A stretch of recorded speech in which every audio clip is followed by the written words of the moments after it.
Ya salam Bapak Ibu dan saudara yang dikasihi Tuhan.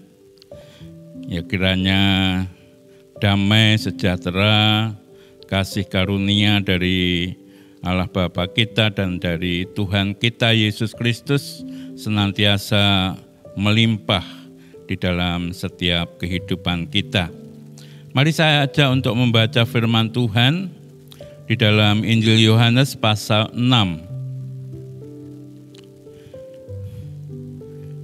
Judul perikopnya adalah Tuhan Yesus memberi makan 5.000 orang. Kita akan baca mulai ayat yang ke-5 sampai dengan ayat yang ke-12.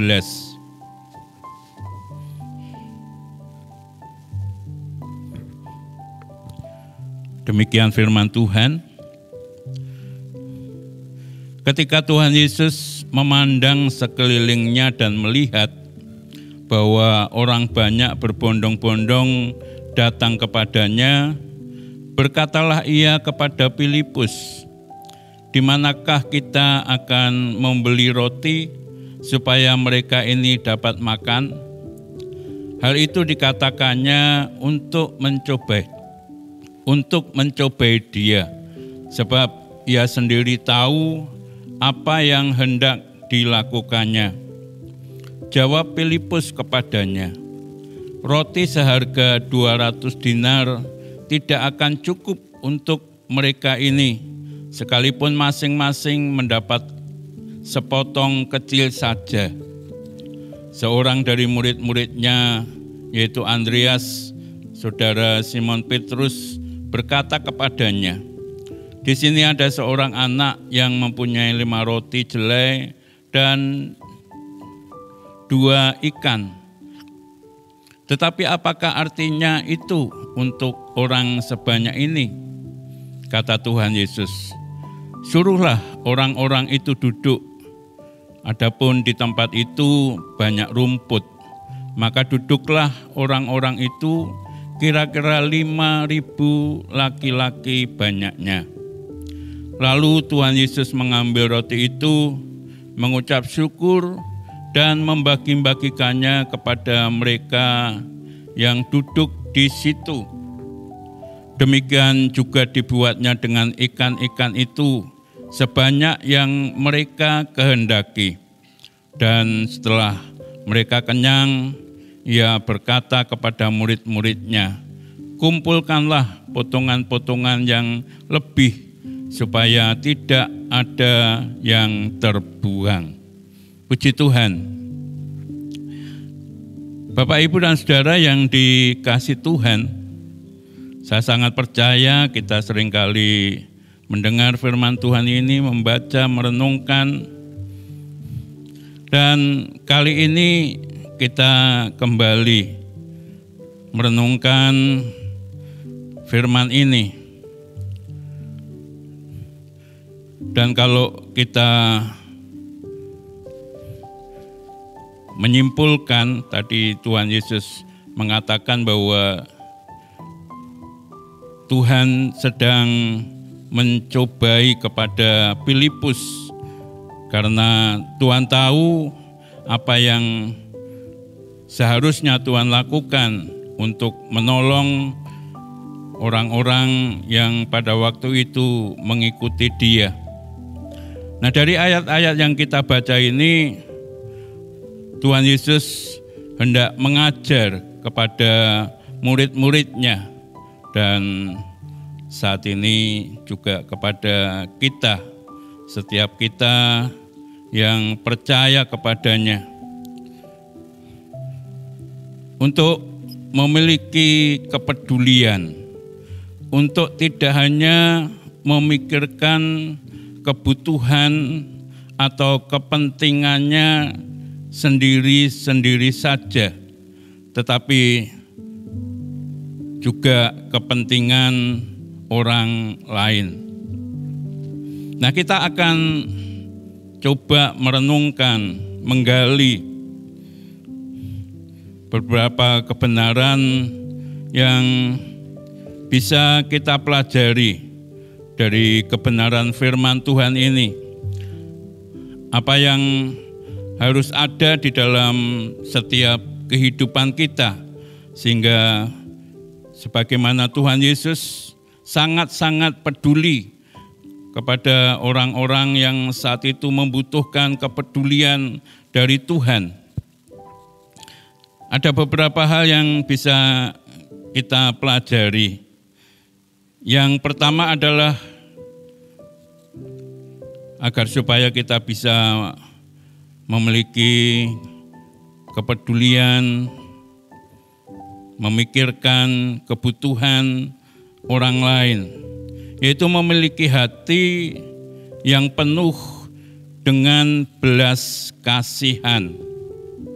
Tadi di dalam ayat yang kelima, Tuhan Yesus mengatakan, ketika Tuhan Yesus memandang sekelilingnya dan melihat bahwa orang banyak berbondong-bondong datang kepadanya, berkatalah kepada Filipus, di manakah kita akan membeli roti supaya mereka ini dapat makan.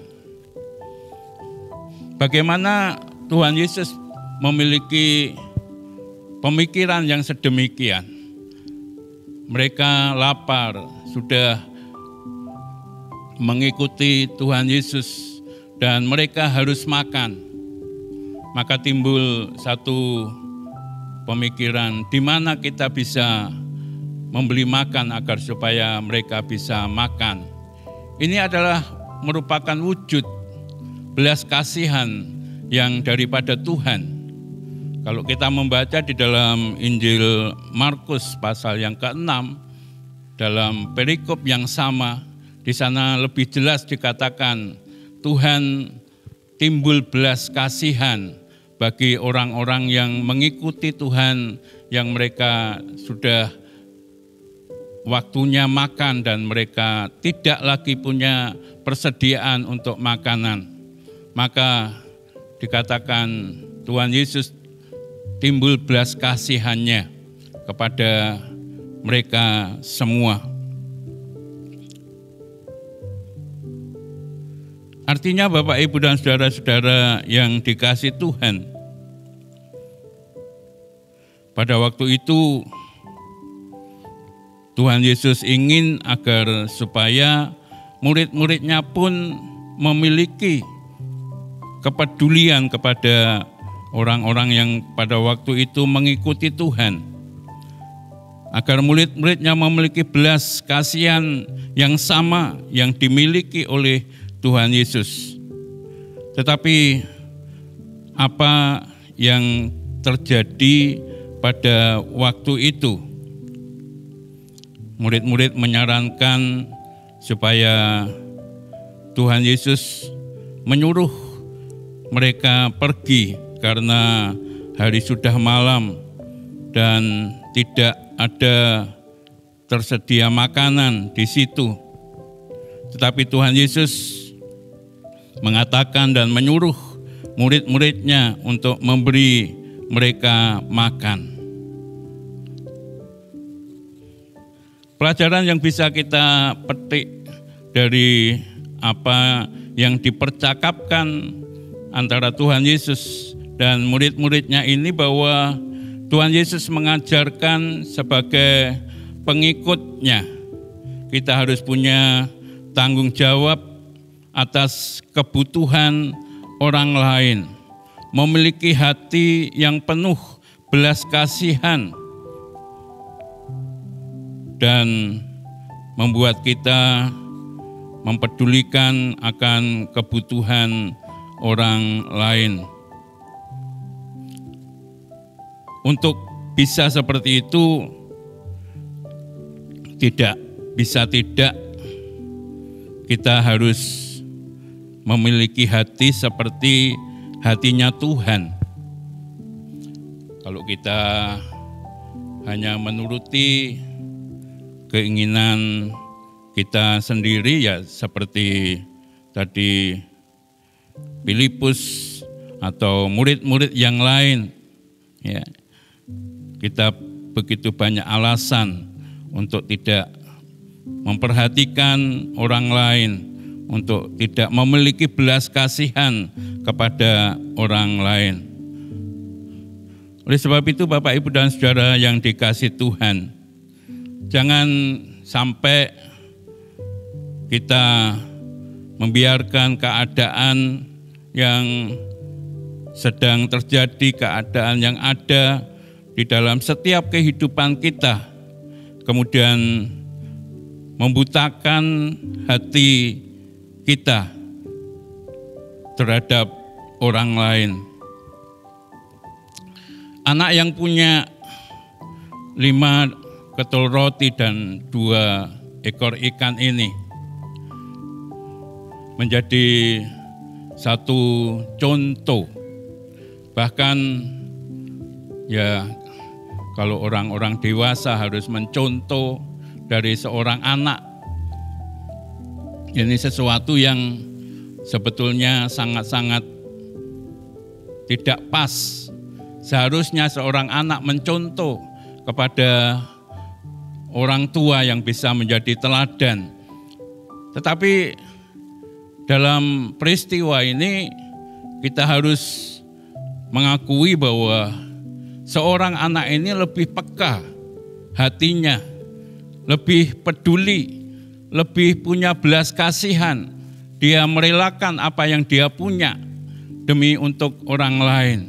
Sekalipun dia juga tidak tahu apakah dengan 5 ketul roti dan 2 ekor ikan itu boleh mencukupkan semua apa yang dibutuhkan pada waktu itu. Tetapi yang dia tahu, ini yang saya punya dan ini saya persembahkan semuanya. Ketulusan hati yang boleh dikatakan tanpa punya kepentingan-kepentingan, ingin disanjung, ingin dikatakan begini, begitu, dan sebagainya, enggak. Tetapi dengan tulus hati dia peduli, memiliki belas kasihan karena begitu banyak orang-orang yang kelaparan pada waktu itu. Demikian juga kalau kita mengingat dalam perjanjian lama, bagaimana seorang janda Sarfat yang tinggal memiliki tepung segenggam minyak sedikit, dan waktu itu sedang mencari kayu bakar untuk memasak tepung itu bersama-sama dengan anaknya nanti memakan setelah dimasaknya. Tapi ketika Nabi Elia datang kepadanya, dia merelakan apa yang dia punya, yang seharusnya dia sangat membutuhkannya. Dia merelakan dengan sepenuh hati, memberikan terlebih dahulu kepada seorang hamba Tuhan. Hati yang sedemikian inilah yang diajarkan oleh Tuhan kepada murid-murid pada waktu itu, tetapi juga kepada setiap kita. Tuhan ingin agar supaya sebagaimana Tuhan Yesus memiliki hati yang penuh dengan belas kasihan terhadap jiwa-jiwa, kita pun juga memiliki hati yang sama seperti yang dimiliki oleh Tuhan Yesus demi untuk jiwa-jiwa. Kalau pada waktu itu hanya sekedar untuk memberi makan 5.000 orang, bagi Tuhan itu bukan sesuatu yang susah. Tetapi Tuhan mengajarkan kepada kita semua agar supaya kita rela berbagi dalam keadaan apapun. Mungkin kita berkata, aku sedang juga dalam kesulitan, aku tidak memiliki apa-apa, ya, aku tidak bisa berbagi karena aku sedang dalam keadaan kekurangan dan lain sebagainya. Tetapi Tuhan ingin agar supaya kita memiliki belas kasihan. Kenapa Tuhan berkata kepada Filipus pada waktu itu, dikatakan bahwa Tuhan sedang mencobai Filipus. Apakah Filipus yang memiliki hati seperti hatinya Tuhan? Ternyata belum pada waktu itu. Bagaimana aku bisa menyediakan makanan bagi sebanyak orang ini.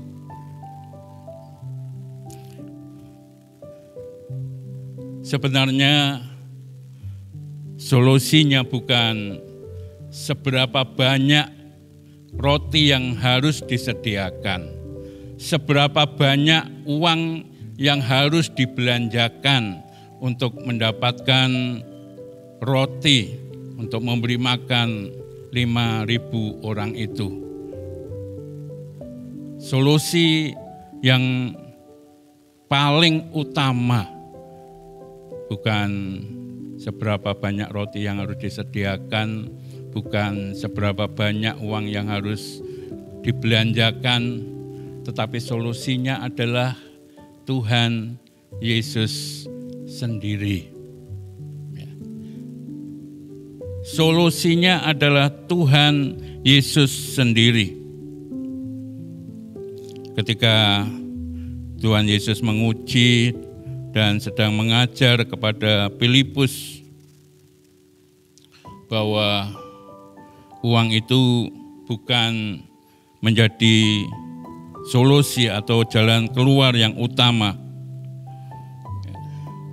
Kalau kita juga memperhatikan dalam kehidupan ini, orang seringkali salah ya di dalam mengartikan kehidupan ini. Mereka berusaha untuk mencari uang sebanyak-banyaknya agar supaya bisa membeli segala sesuatu yang diinginkan, diharapkan dengan uang yang banyak bisa mendatangkan kedamaian, bisa mendatangkan kebahagiaan, ya, dan lain sebagainya.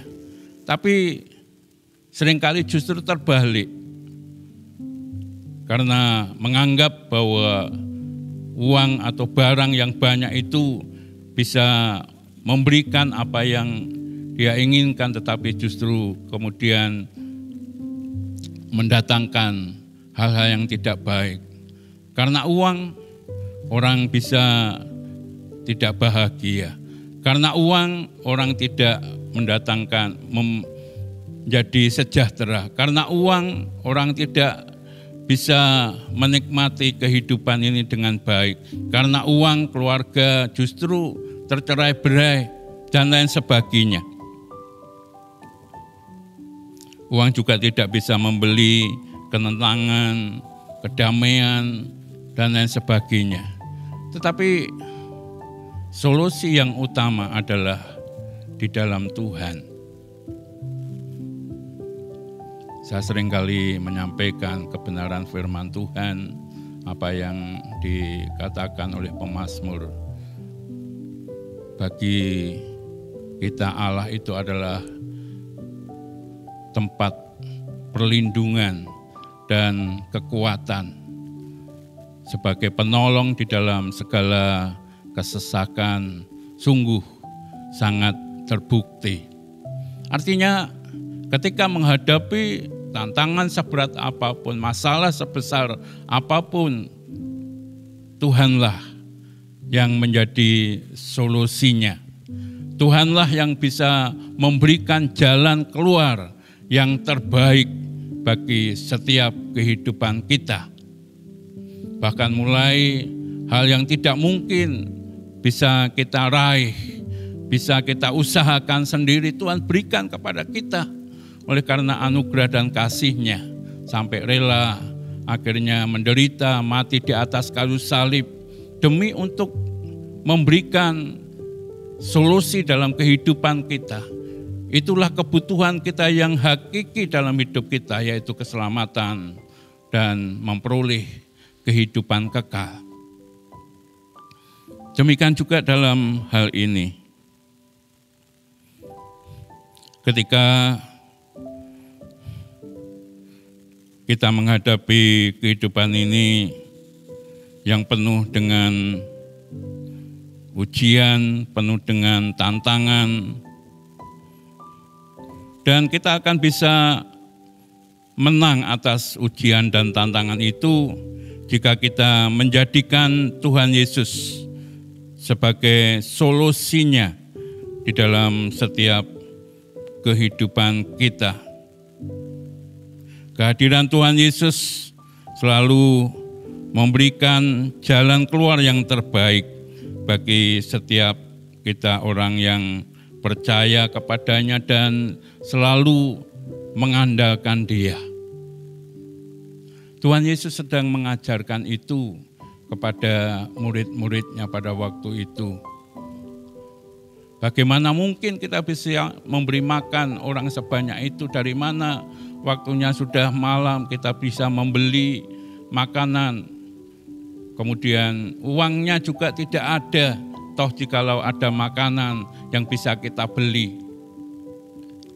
Mereka lupa bahwa baru saja mereka melihat bagaimana Tuhan Yesus membuat mujizat-mujizat, ya, yang sakit disembuhkan, yang susah dihiburkan, yang mengalami berbagai-bagai masalah Tuhan berikan solusi, jalan keluar, dan lain sebagainya.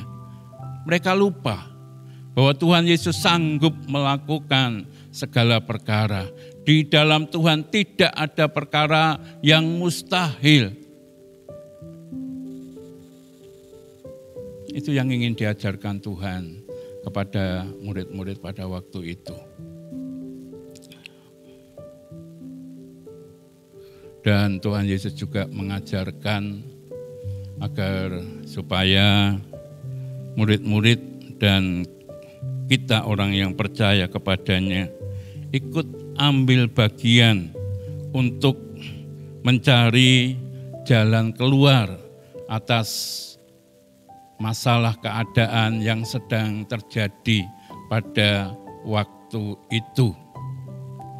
Kalau Tuhan mau, ya Tuhan tinggal ya berfirman saja, maka roti akan datang dengan sendirinya. Karena kita tahu Tuhan Yesus adalah Allah yang Maha Kuasa. Segala sesuatu dijadikan oleh-Nya.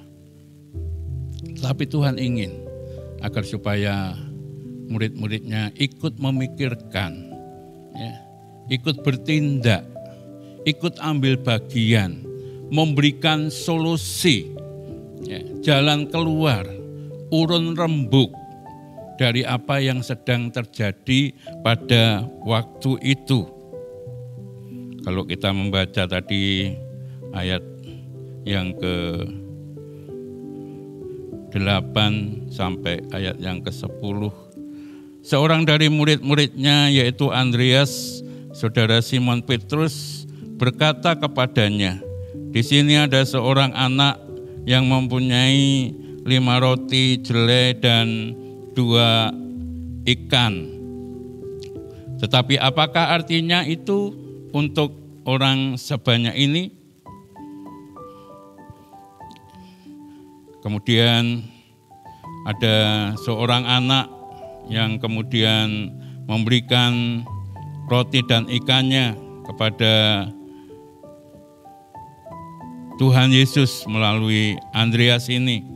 Nah, artinya bahwa mereka ikut memikirkan bagaimana supaya keadaan yang saat itu terjadi bisa ada jalan keluarnya, bisa dipecahkan masalahnya.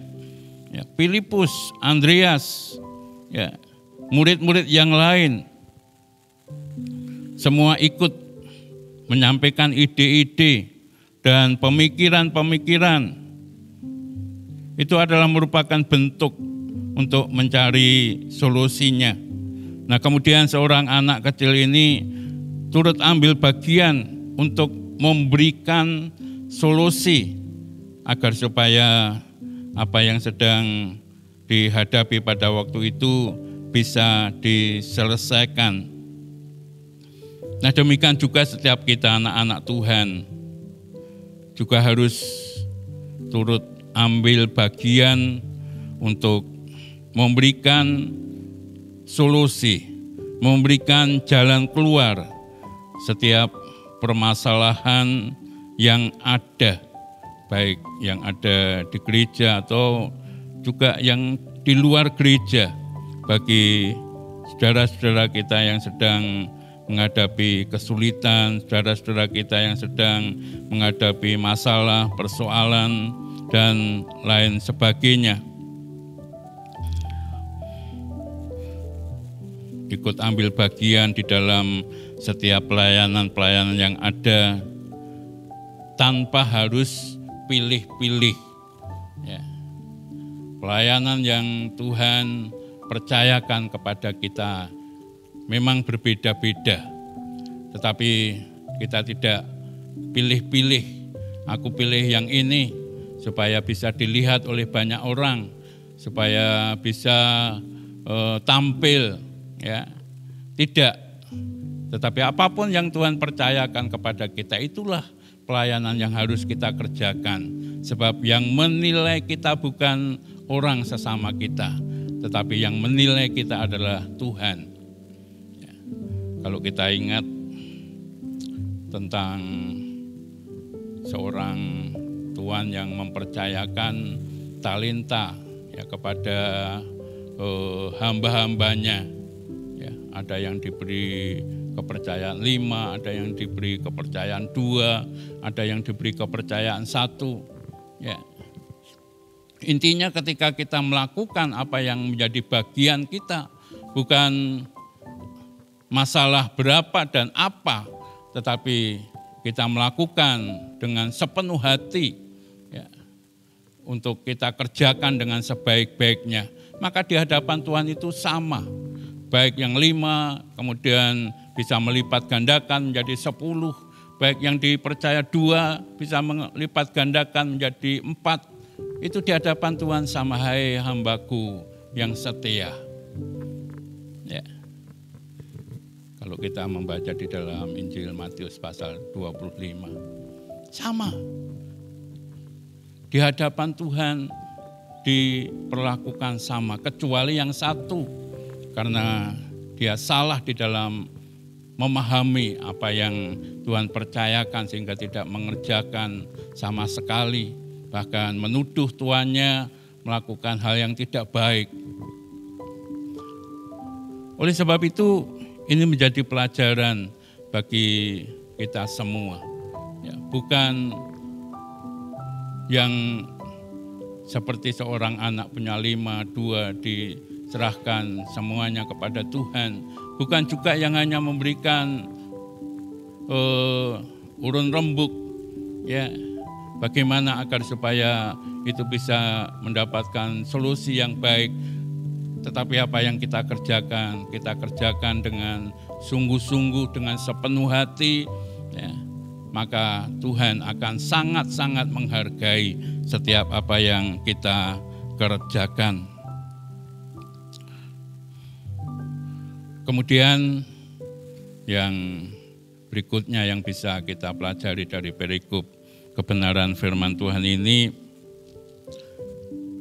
yaitu hati yang senantiasa bersyukur dan rela terpecah-pecah. Ya. Hati yang senantiasa bersyukur. Tuhan Yesus ketika menerima 5 roti dan 2 ekor ikan, Tuhan Yesus tidak berkata, kok mung 5 karo loro, yo mesti ora cukup. Ya, tidak begitu. Tetapi ketika Tuhan Yesus menerima 5 ketul roti dan 2 ekor itu, kemudian Tuhan Yesus berdoa, mengucap syukur atas apa yang ada pada waktu itu. Dan apa yang ada pada waktu itu kemudian, ya wis, kalau begitu ini untuk aku saja. Ya. Karena aku juga lapar. Tidak.